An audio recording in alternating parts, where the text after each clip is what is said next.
You can put everything to the side again. We're going to move to part 5 of the lesson plan, to sentence reading.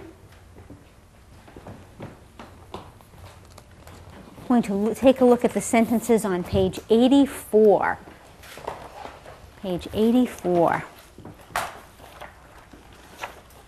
All right. Is everyone on 84? And find sentence number 6.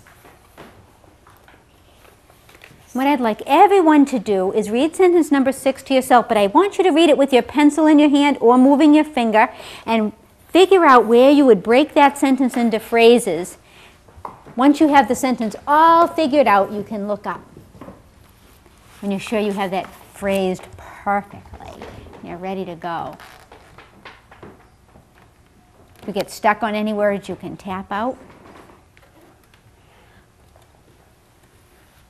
Sean, would you like to read that sentence to us? Make sure that you phrase along as you read it with either your finger or your pencil.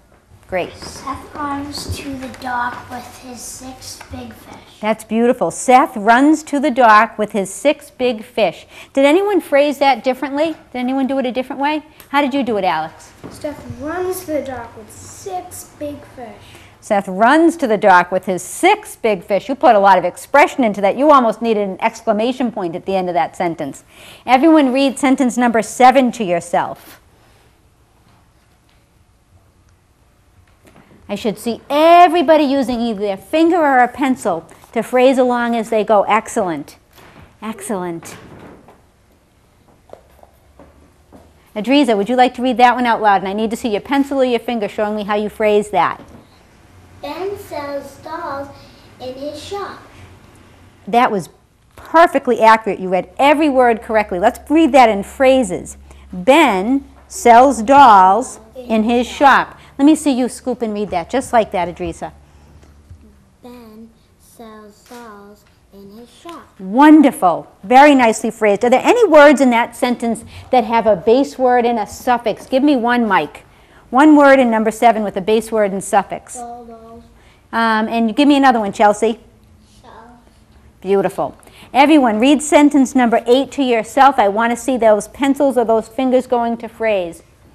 All right. Let me see how you're phrasing that as you go so I can see where your phrases are. The shells are red when they get wet. Beautiful. The shells are red when they get wet. Everyone pick up your pencil and let's read that one together. Just like that. The shells are red when they get wet. Perfect. Word with a base word and suffix in there. Domingo, what do you see? Shells. Excellent. Read number 9 to yourself. Get it all figured out. If you're not sure of any words, remember you can tap. There's a name in this one that's a name we don't hear very much anymore. Michael. Chet lugs the jug up the hill. Nice work with your phrasing. Chet lugs the jug up the hill. What does that mean? What does that mean? He lugs the jug up the hill. What do you think that means, Krista? Carries it. He carries it. How is that sentence different than if I just said, Chet carries the jug up the hill? What does it mean if someone's lugging something? They're lugging it. What do you think, Alex?